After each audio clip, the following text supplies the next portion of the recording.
You don't know what death is. I shot him in the heart. This man, he's not human. Universal Pictures presents Halloween 2. More of the night he came home. Who is it? There was nothing within him, neither conscience nor reason, that wasn't even remotely human. This is some kind of a joke? I've been trigger-treated to death tonight. You don't know what death is. A weird cover of the theme, which I think John Carpenter did himself, which makes it even weirder. Yeah, John Carpenter returned not as director, but as a co-writer, producer. Him and Debra Hill. And Debra Hill, yes, the great Debra Hill, the unsung hero of the Halloween franchise. And there was a really cool shirt that one of the Blumhouse producers, Ryan Turek, shared on Twitter, produced by Debra Hill, because everyone has those directed by shirts now. So I thought that was nice. That I would buy that shirt. Jason Blum is so fucking good at selling movies. Like, he's such a I can tell like they're all business moves, but he's so good at it. I have to respect it in a way. Well, I happen to like most of them. I know you do not share that sympathy. I don't know. What has he done? All the Conjuring movies. Oh yeah, I definitely. All the Purge movies, which are harmless, I think. I wouldn't go that far, but okay. It says a lot that a lot of let's just say Trump supporters I know who have stopped talking to me because I've been very aggressive with them. Well, good. Yeah, I'm not that broken up about it. But they're like, man, if the Purge is real, like they're those type of people. Oh, okay. Well, there's also a big crossover with Walking Dead fans. So yeah. I could probably find out why that is if I thought about it for more than 2 minutes, but I don't really want to think about either franchise. Well, he also produced Get Out, though, which is like his crown jewel at the moment. Yeah. Jordan Peterson, Jordan Peele, I believe, got no royalties for it, but hey. Aw, that sucks now. Hey, I think he had to have gotten at least something, but he should. I mean, his movie made over 100 million. He should get over 200 million. Like, if I was Jason Blum, even if I didn't promise him royalties, I would just give it to him at that point. Yeah, because like this did better than expected. Did better than expected. Clearly, is got Jordan Peele a lot of goodwill for the upcoming his film directing career. And he could every movie he can make after that could be terrible, but everyone would always be like, yeah, but Get Out, and they'll kind of Here's a question: Did M. Night Shyamalan win for The Sixth Sense? I don't remember. I think he was nominated. He was definitely nominated, but I don't remember if he won. No, then he didn't. Because that's the other side of this. First movie out of the gate is like the best thing ever, and then you're never that good again. Unbreakable, I would argue, is at least in the same ballpark. I like Unbreakable more than The Sixth Sense. But I do understand that there are flaws to it, and also all his other films are like, what the fuck? Even when they're made with very good skill. Look, when you get Roger Deakins to shoot your fucking Village movie, you got something going on. Hey, maybe Roger Deakins could have shot that in a way where you didn't immediately go, is this modern day? Which I did when I was in 4th grade. It never clicked for me. It fucking clicked immediately for me. Well, because at that point, I mean, all right, this is just showing you how little there is to talk about Halloween 2. But fucking, I saw that movie, so going into it, we already knew there was going to be a twist, because that was when Shyamalan was being known for the twists. And I was a big fan of both the Twilight Zone and the Goosebumps books, which all have a big twist at the end. And the one I immediately thought of was that it's modern day. Because I'm like, that's why they don't want to go. It's either modern day or an alien planet. And it was modern day. And once you know that twist, the movie doesn't make sense at all. And I'm not talking about plot holes. I'm just talking about the setup doesn't make any sense. So you wouldn't want him to have done a Halloween reboot? No, fuck it, I'd love to see it. It'd be a mess, but no more so than most of the films in this franchise. Yeah, It would probably be more interesting than Halloween 2. I got a lot of Jaws 2 vibes from this. In that it's not awful. I wouldn't say it's awful, but it's not very good.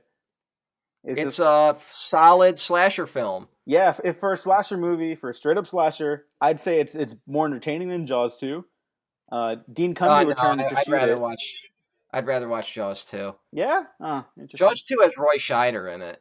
Oh, okay. Well, that makes sense because that Like guy's like one of the greatest actors ever. Donald Pleasance is in this movie, but he's only but he's barely in it. And Jamie Lee Curtis is in bed the whole fucking movie. Yeah, that's what So really hit me rewatching it. Rewatching the first Halloween hit me how good that movie is. Like mm, truly spectacularly masterfully made. Halloween 2 was just like, oh, the people that are the face of the franchise are not really in this movie too often, including Michael Myers. this is the classic sequel example of when they don't really know what they have yet. Oh, totally. Uh, and the problem is, I don't think the Halloween franchise ever really finds what it is. Which in a way makes the series more interesting, but also in a way makes there no consistency between each film.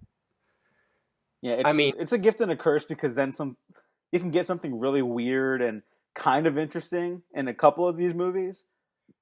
But yeah, overall, this franchise it's one of those that shouldn't really be a franchise. like I'll be honest, Halloween 6 feels as different from Halloween 5 as Halloween 3 feels as different from Halloween 2. But Michael Myers is in it, so everyone's okay with it. Yeah, I just Fucking idiots. it leads to a really interesting franchise. It's just some of them aren't going to be super great. Much like Um, Halloween 2. and this well, this one, this among the fans, this one's a favorite. Um, I've never felt that way about Halloween 2. It's not one of my favorites of the franchise, but it is one among the fans. And I honestly, I'm not trying to dig at people who like it, but I think it's entirely because for most people, the way they're introduced to Halloween is when it's on TV and there's a back to back of Halloween and Halloween 2. And since Halloween leads directly into Halloween 2, it can feel like one movie if you watch it all at once. So I think people blend the two experiences together. I could totally understand that. Because you know what? I will say, the opening, like 5 minutes maybe, it had me. I was like, oh, am I going to like this a lot more? Is this going to be like some secret gem that I just like that never clicked for me? Uh, but then after the title sequence, I was out again. I was like, Okay, oh so this is no, even before so before the title. no. Once the title sequence like ended, and then the movie kept going, I was like, oh, you can't sustain what you had there, because I think that was kind of an exciting thing. Like the ending of the first Halloween is just so tense. Mhm. It's like this vice that just keeps getting tighter and tighter. Well, I think it's funny that you're like before the credits because literally I think there's maybe 30 seconds of new footage before the opening credits. So you're literally like, yeah, the ending of Halloween is really good. Yeah, exactly. And so Dr. Loomis gets that kind of cool line about like you don't know what death is, and then this Well, he weird totally remix. overreacts to a guy Oh no, he totally who does, but goes, that was kind of fun. yeah, but it's like, hey man, I've been trick or treated to death tonight. And then Loomis's response is, you don't know what death is. Yeah, that's Runs off hilarious. with a gun into the darkness without even telling the guy, like, he's like, tell the sheriff he's loose. And like, he doesn't give the guy enough information to be like he's like, how would you? I don't have the sheriff's number. I could just call 911.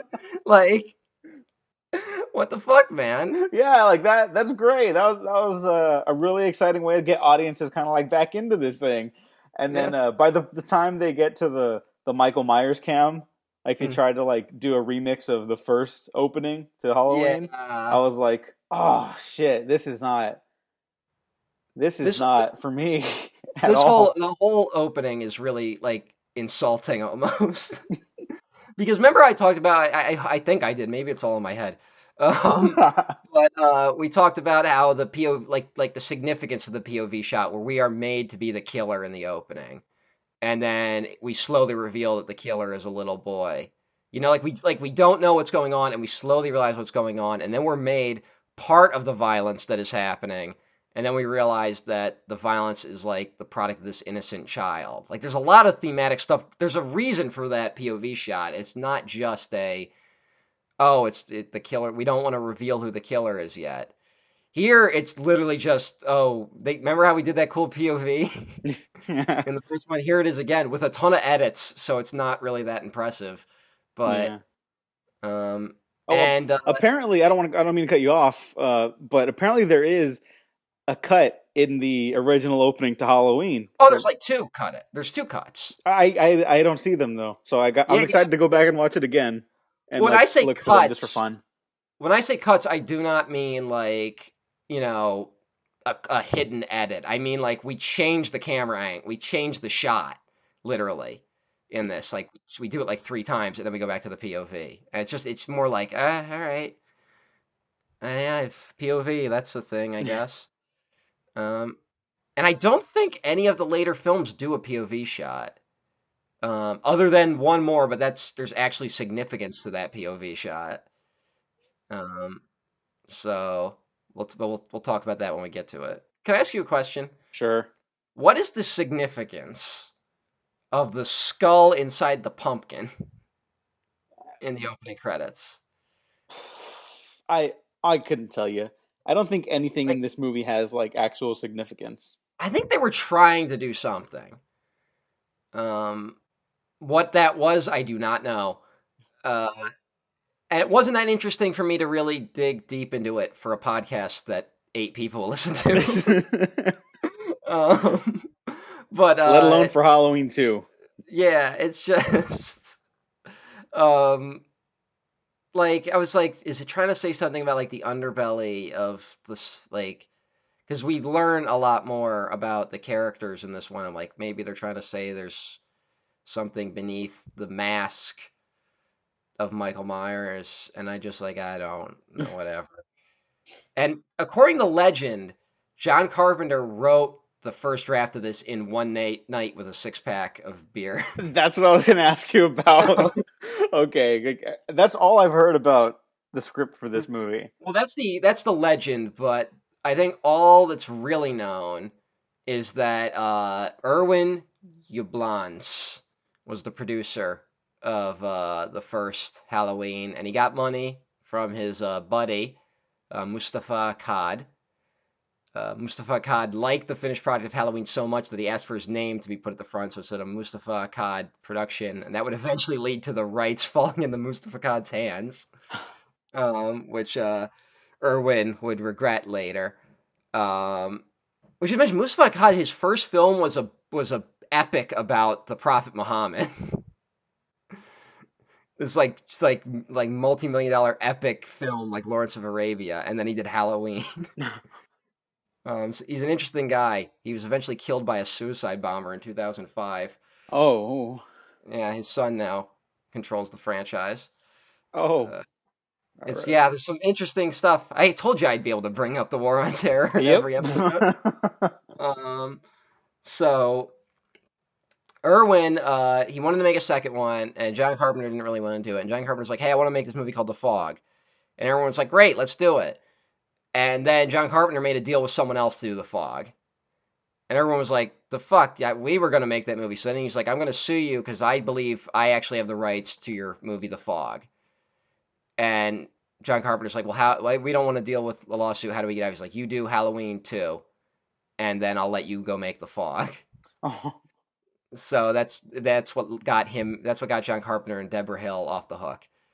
Was that they do Halloween 2, and you get the sense that John Carpenter and Debra Hill, who both wrote it. They wrote a script that was trying to sabotage the franchise potential of the Halloween films. Because spoilers, Michael Myers and Loomis both die in a fiery explosion at the end of this. Without question. There's no like ambiguity to it. They die.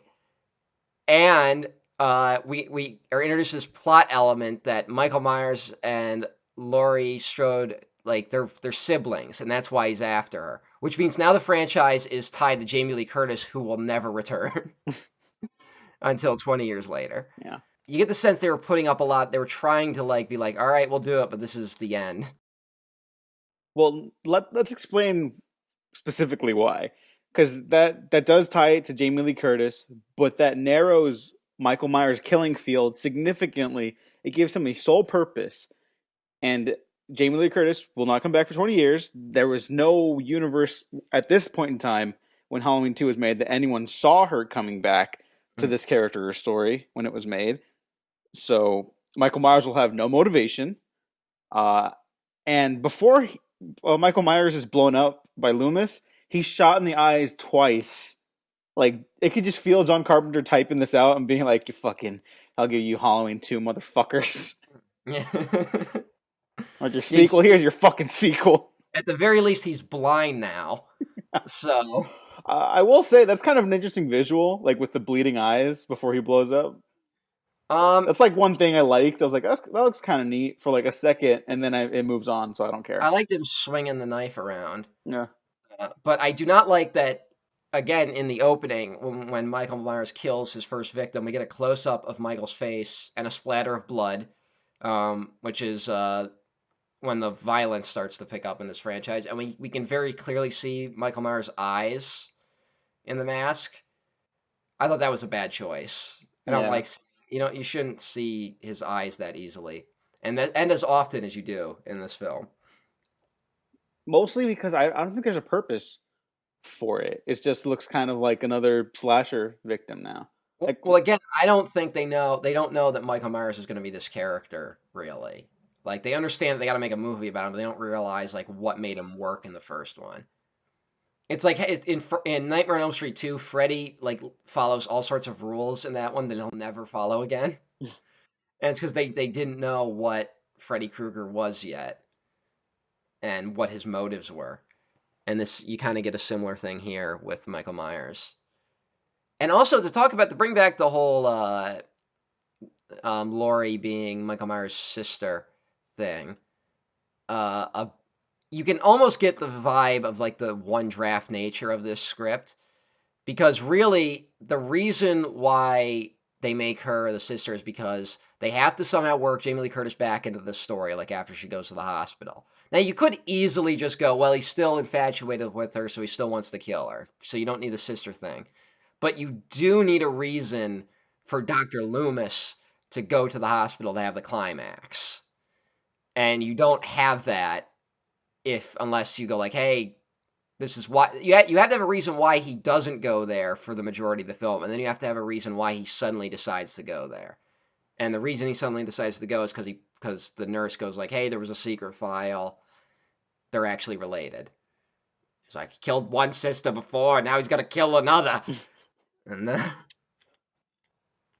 I kind of loved just how unhinged Loomis is. Like, it's hinted at in the first one a little bit, but this one is just all out. He's like, they fire a warning shot, right? And then boom, blows out the cop's window. Well, yeah, he takes a cop hostage. Yeah. The third act of the film. Like, that was great. I love that.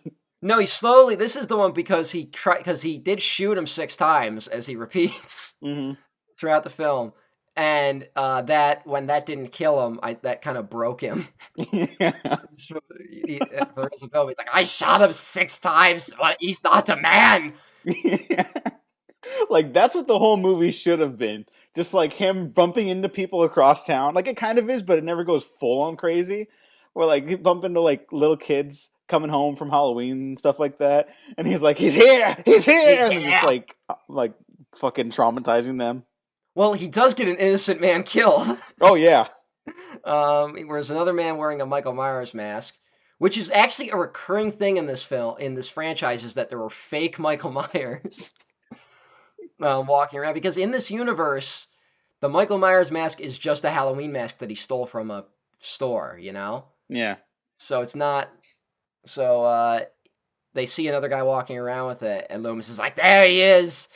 And the cops try and chase him, and this guy ends up getting hit by another cop car and then exploding. Uh, Did I miss something when I watched this? Because how did that happen?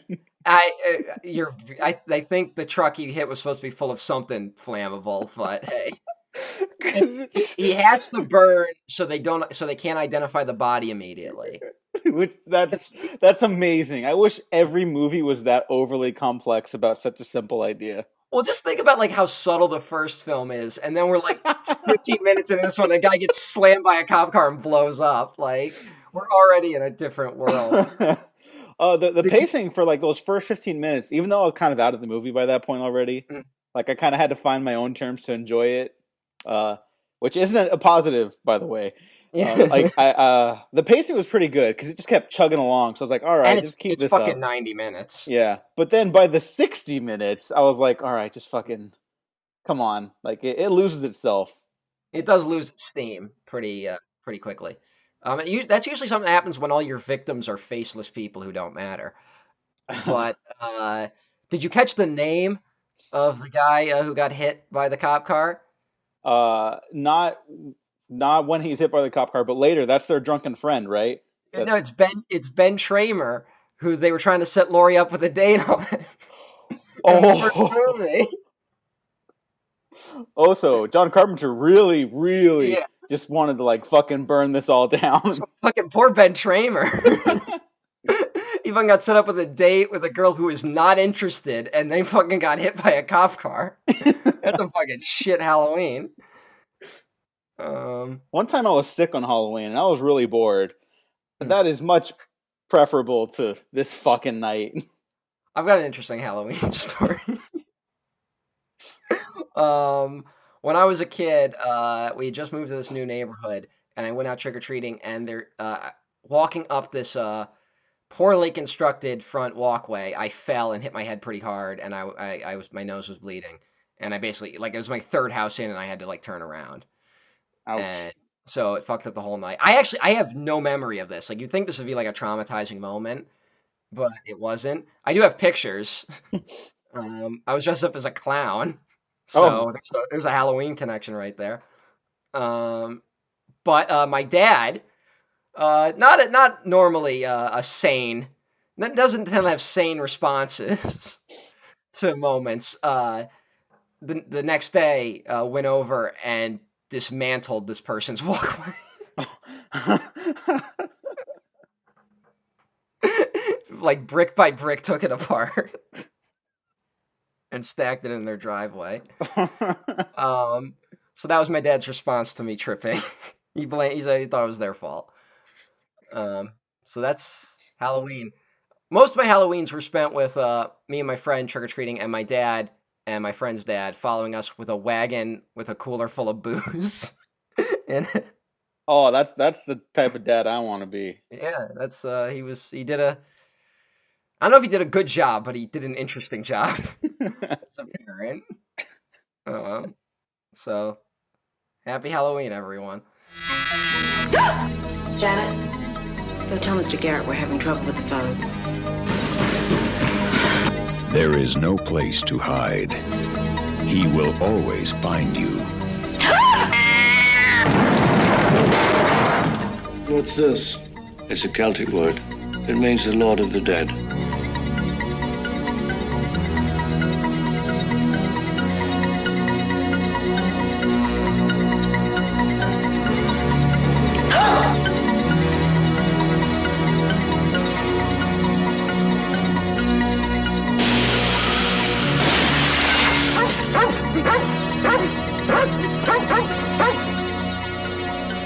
Mr. Garrett? John Carpenter's score is pretty good. Just a little weird. It's a little weirder in this. I don't know what it is, but it's fine. Yeah. Uh, can we talk about how much cooler the opening of this movie would be if we never saw Michael Myers in it and we didn't have that POV shot? Like, imagine Well, if you're yeah, it that would be cooler.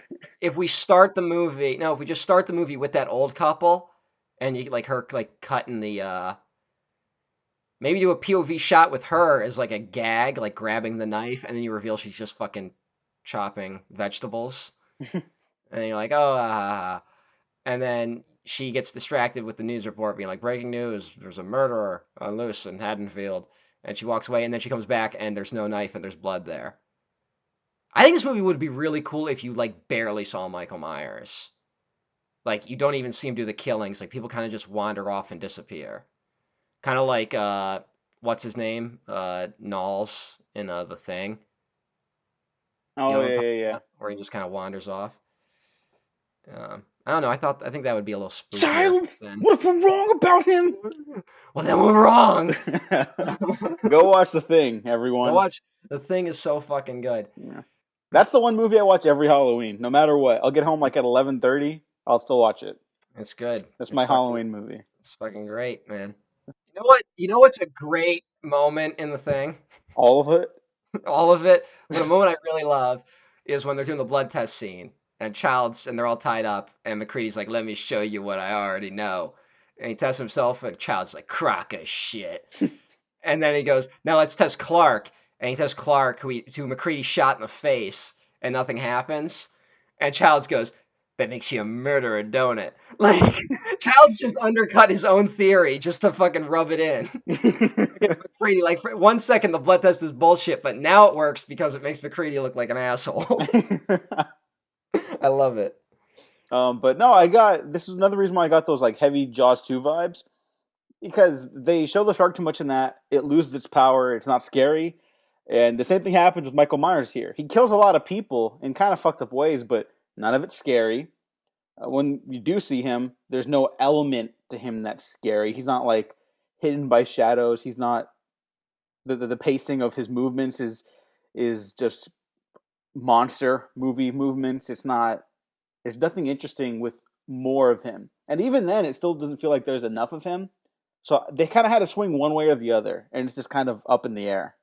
Michael Myers is upstaged by a cat jump scare. Like that cat jumping out and scaring the security guard is about as scary as any Michael Myers moment in this movie. Yeah, I didn't know. I forgot that was in the movie, so like that was like, oh, that was kind of exciting. What shouldn't be forgotten, the security guard is played by the actor who played Mayor McCrinkle in the movie Mouse Hunt, which is a great film. I should rewatch Mouse Hunt because I haven't seen that since middle school. Oh my god, Mouse Hunt is so good. Yeah. Fucking Nathan Lane is so funny. I met the guy who wrote Mouse Hunt. Oh yeah. Yeah. Anyway, cool? Is he nice? Yeah, Adam Rifkin. He was really cool. He said he sold it for like $1 million, and I was like, "That's how you do it." Oh hell yeah! Good for him. Yeah, good for Adam Rifkin. Check out the film director's cut. You can see me in it for about half a second if you look, and I'm there with you, pointing out myself in the background. Oh really? You won't notice it, because I'm so blurry, and it's like half a second. Yeah, like you're right though. Like how we talked about how Jaws 2 shouldn't have shown the shark so early. They shouldn't have shown Michael Myers in this. And also, I think the setup here is where like the flaw, like it's inherently flawed in the setup, which is I think you could have set this movie on the same night as Halloween, but then you shouldn't have made it about Laurie Strode, or you could have made it about Laurie Strode but set it a couple years later. And I think they tried to make it both about Laurie Strode and set on the same night, and I think that's where the problem comes. Because now it becomes it very deliberately becomes an extension of the first movie and totally undercuts a lot of what the first movie was trying to do. Yeah, I'm a big fan of the one night sort of setting for a movie like this.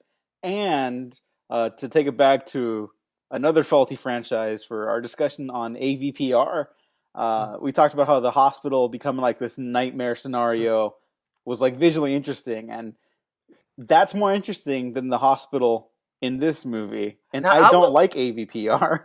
Yeah, I will say the hospital for a slasher movie is a great location. Oh, it's so fucking great. That I don't think has ever been done well. No.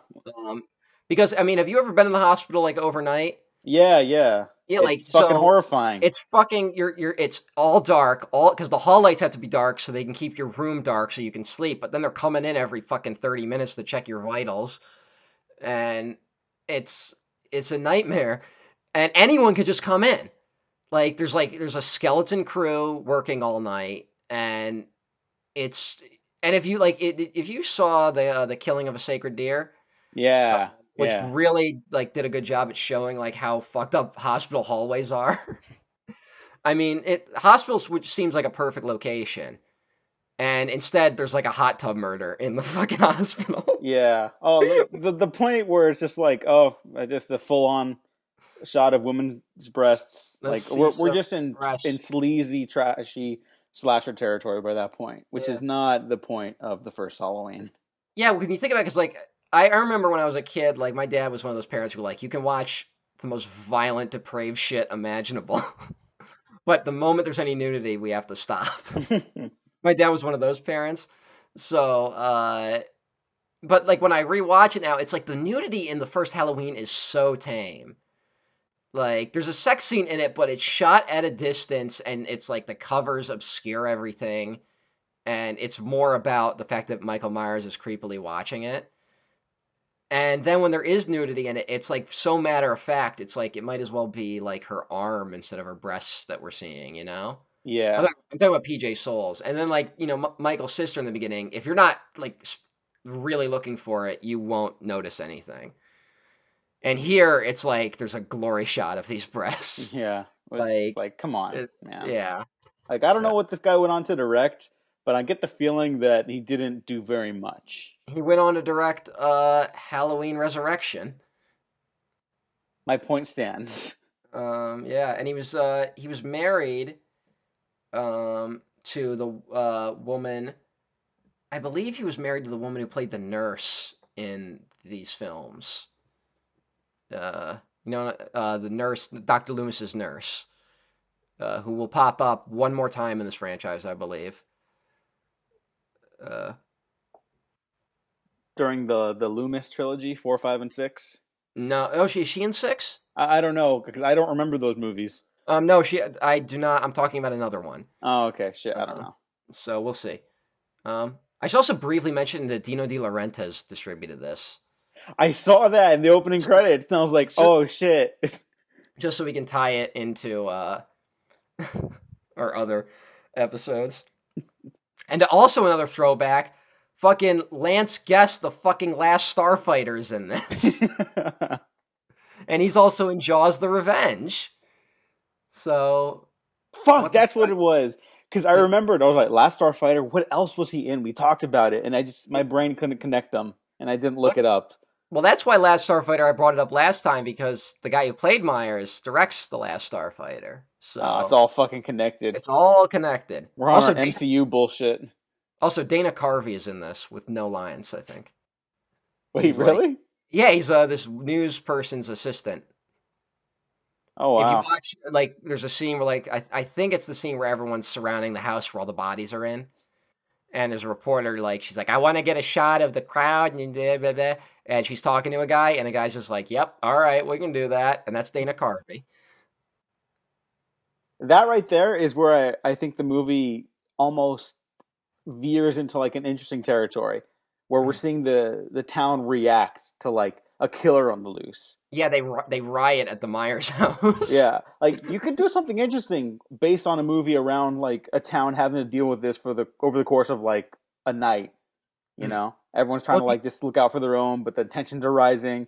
Everyone's trying to blame someone, and again, if you did this like with where you cut down on Myers' actual presence in the film, or if you maybe cut back, because like this one does a weird thing where in the first film it seems to establish that the murders that took place at the Myers house were covered up and no one really knows what happened that night. That it's kind of like a dirty secret of the town, right? That's yeah, why Laurie isn't afraid of the house, and that's why the kids all have like legends about the house because it's like a mystical thing, and it's kind of a message about like, hey, maybe fucking educate your kids yeah, about the horrors of the world. And in this one, it seems like the whole town knows who Michael Myers is, which is kind of lame. yeah. But uh, if you did it where no one knows and it's just quote unquote psycho killer, you could have done this movie like The Monsters Are Due on Maple Street, the Twilight Zone episode. Oh, it's a great fucking episode. Yeah, and like everyone starts to turn on each other, and like maybe we only see Myers at the end after like the town has already like fucked itself up. Um, that could have been interesting. Yeah. Could have been something. And then you could have the journalist, the reporter, and her cameraman be like the one of the like main characters in the movie, like they're Yeah. the ones that reveal, like, oh yeah, this was covered up back then, and that like escalates tension in the town even more. And they're like, wait, no, that's not what we're trying to do. Yeah, like or they We're just trying to warn people. they accidentally turn it into like an exploitative thing. Yeah, Or yeah, you could have done a commentary on the news. I'm getting a little annoyed with like movies where like the reporter's always the villain. Because it's never especially like, now. well, it's more because here's the thing, like Trump is wrong about like 99% of the things he talks about, but he's kind of right when he talks about how much the news sucks. But that's not but we as a society, we are a society. We as a society have turned it into reporters are bad. Whereas what it should be is corporations don't care about reporting, they care about propagating shit. They care about, getting agendas across and they care about getting you to just keep watching. Cuz like the honestly like if the best way to read the news these days is with thanks to Twitter, even though Twitter is basically evil, you can use it to follow individual reporters, and then you can just follow their reporting. You know, you don't have to be stuck to like a CNN or an NBC or a Fox News. But instead, Trump has turned like fake news, so now it can just be like we can disregard all reporting because reality doesn't exist anymore. Yeah. Um, we're all gonna die. Well, that's where the Halloween franchise could have gone. Well, I eventually I could probably bring up Ronald Reagan now. Go for it, fucking. Well, I mean, there's something interesting. I talked about in the last episode about the debate of Michael Myers, like whether or not he's the living embodiment of evil. Like John Carpenter believes Michael Myers is a force of nature, and that force of nature is evil itself. And then I kind of bring up the counterpoint to it, which is that it's dangerous to believe in pure evil. And there's a double side to it, which is that if there is pure evil and evil is a force of nature, you can't destroy it because it's an idea, it's a force, it's not something that can be controlled. But if it's not real and you imagine it, you're giving it this power that it doesn't really deserve. You are the one giving it the power. And then we elect a guy in 1980 named Ronald Reagan who very much believes evil is real.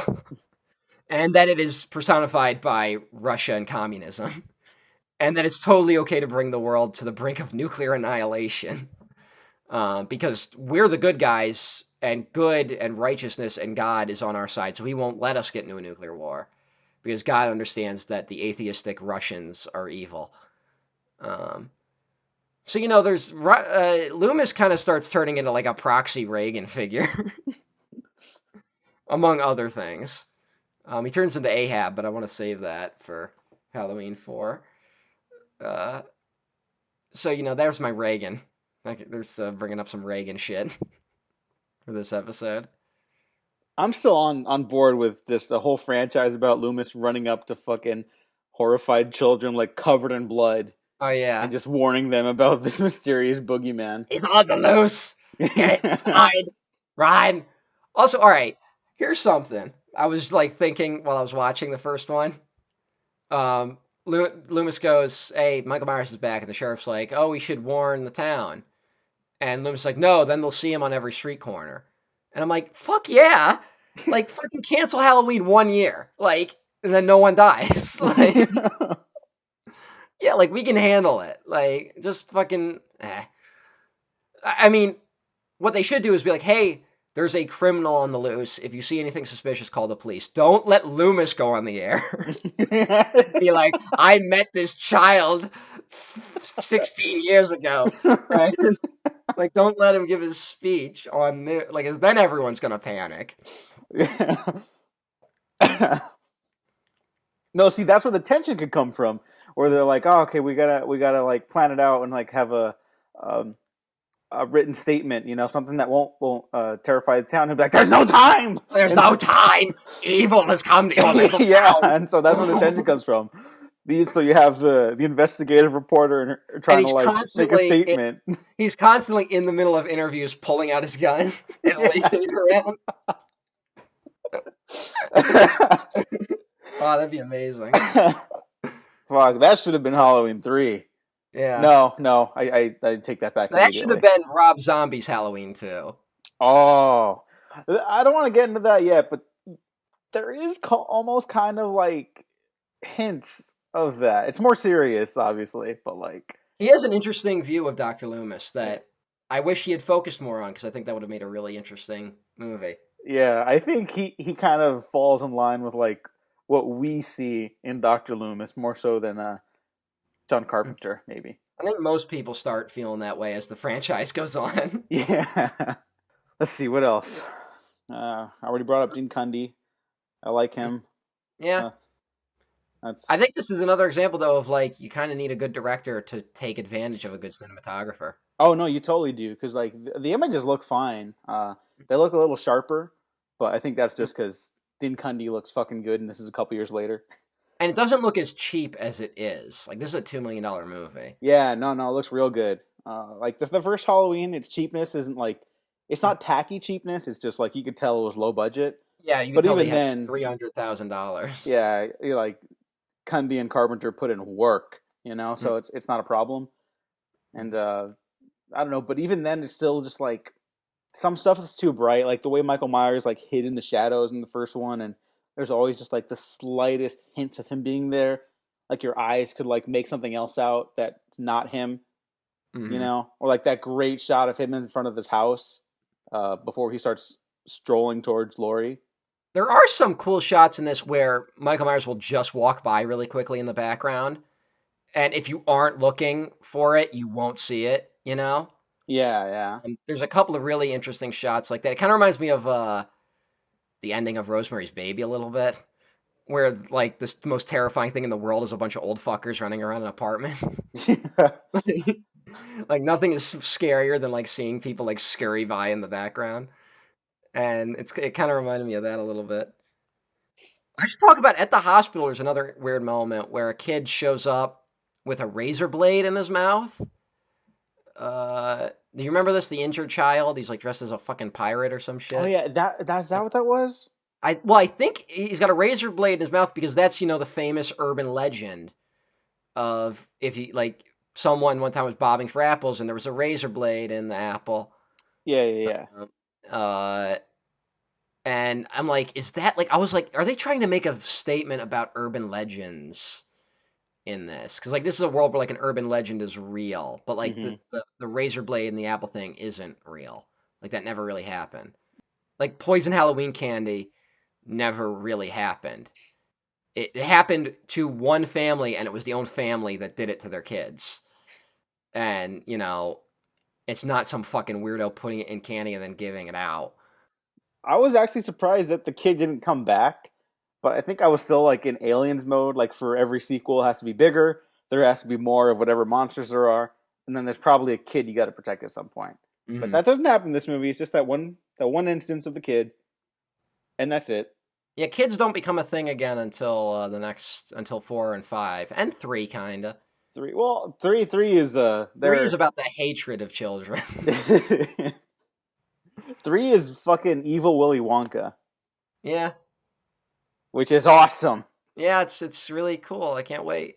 Yeah, I'm gonna contain myself from I'll be Halloween able to 3 discussion. now. I'll be able to talk about the evils of the Disney Corporation and their packaging of nostalgia. Um, Someone has to. Fuck. and fucking Ronald Reagan deregulation. Man, I'll be able to talk about a lot next time. And the fact that it's just a better movie than this, Oh yeah, like significantly. yeah. I'm trying not to talk about it too much because this is still technically the Halloween 2 episode. Yeah, I know, but like, what else is there? I mean, it's Yeah, fine. it kind of becomes generic. Everyone dies in the hospital. Oh no, the dude who's like, Lori, I'm not gonna let anything happen to you. Yeah, He Last slips. Starfighter. Yeah, he slips and falls on blood, and then he gets like a concussion or something, He and was then originally meant to come back in the end. oh, okay, was he gonna die The then? Well, no, the ending. Everyone's dead. Michael Myers and fucking Loomis blow up, and Laurie is kind of by the hospital, the ambulance. Yeah. He was supposed to be behind her, and he was gonna like sit up. So for like a second, you think it's Michael Myers getting up again, but then it turns out it's him. Oh, And I know they shot it, and They just didn't do anything with it. Uh, I don't know. Maybe it just didn't work. you don't need it. Yeah. Because like fuck, he's not gonna come back. We should talk about Yes. one other thing. Which Um, is Sam Hain. oh the name that's Yeah, on the wall. he wrote on the school wall. Which is the pagan festival that or Celtic, I don't know what the fuck, uh, festival that is one of like the basis of Halloween. Um, this is important because it's gonna, for some fucking reason, come back into play in the sequels when we start getting into magic runes. We should also mention that the novelization of the first Halloween movie, which I found the other day for $122. Oh. And if I was a wealthy person, I'd get it. But in it, I believe the opening of it also mentions like a pagan ritual and ties that into Michael Myers somehow, which is just weird. Under no direction of John Carpenter, by the way. Yeah, that's what I was about to ask. Like Um, that was written the same time as the movie? I mean after the movie? it was written, yeah, like right after the movie. I'm guessing after because I doubt anyone making Halloween was like, this movie will be big enough that there should be a novelization for it. So I'm guessing it came later. John Carpenter, I keep saying Michael Myers for some reason.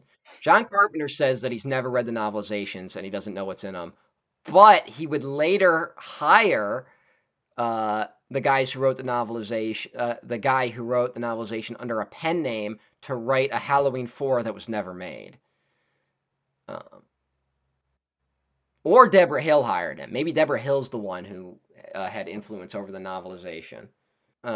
We'll find out later, and I can't wait till we get to Halloween 4 because there's actually a really interesting unmade script that was written that I feel like now they could make into a really good Halloween movie.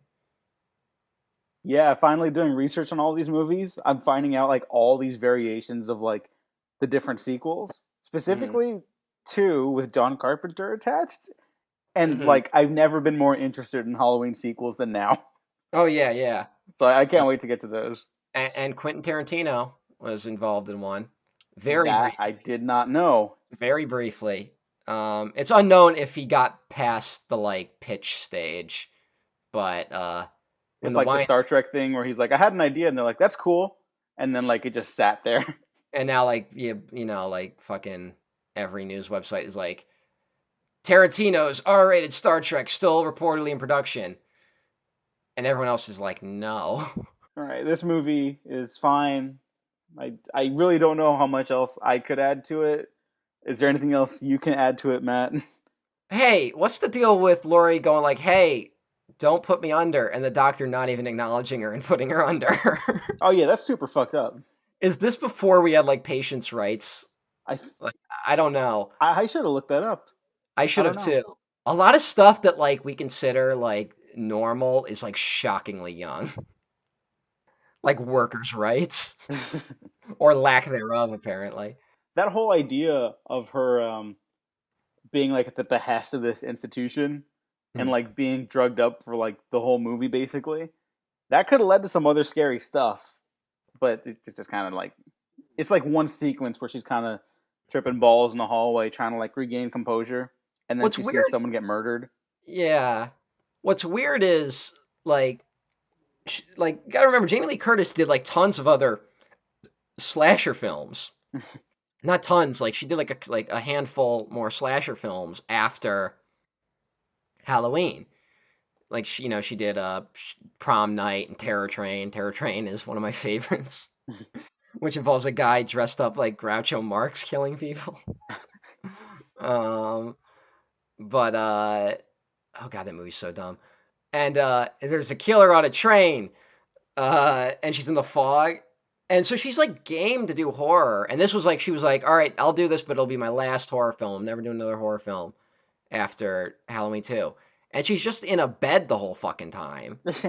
Like it's weird. It's like she would have been. I feel like she would have been game to do more, just considering the other horror films she was willing to do. And instead, she's like, "No, put me in a fucking bed." Also, she's wearing a wig in this one, which Yeah, her apparently. hair looked weird. Well, I guess she got a perm for the first one, and it fucked up her hair, so that's when she got it cut real short, and that's where she decided, I'll just keep it short forever now. Oh, And because that's been her look ever since. yeah, yeah. Oh, and then when she came back to it, they were just like, hey, Jamie, do you mind? Yeah, like put this fucking wig on, Jamie. Yeah. Get in the fucking hospital bed and put the fucking wig on. Aw. When she's in H2O, it should say something. In H2O, she's got short hair. Yeah, yeah. But But that's like not the same night. but in the upcoming Halloween, whatever, 2018, I guess we should call it, she has the long hair again. Is that a wig too? It's got to be, because I think they have set photos of her with short hair. Oh, okay. So, wigs have gotten a lot better. Halloween 2, directed by Rick Rosenthal.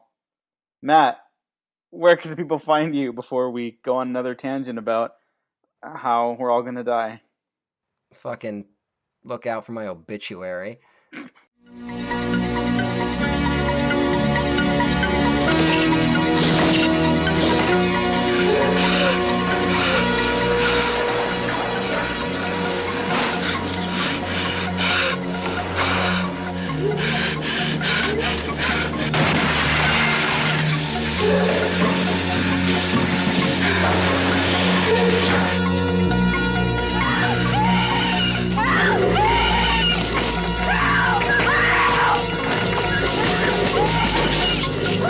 Halloween 2. More of the night he came home. I'm at EmperorOTN at Twitter.com and YouTube. You can find me on Twitter.com at DEWJWaffles. Find my writings at Talk Film Society. Find my other podcasts on the Waffle Press. Bye. We've been professionally unprofessional.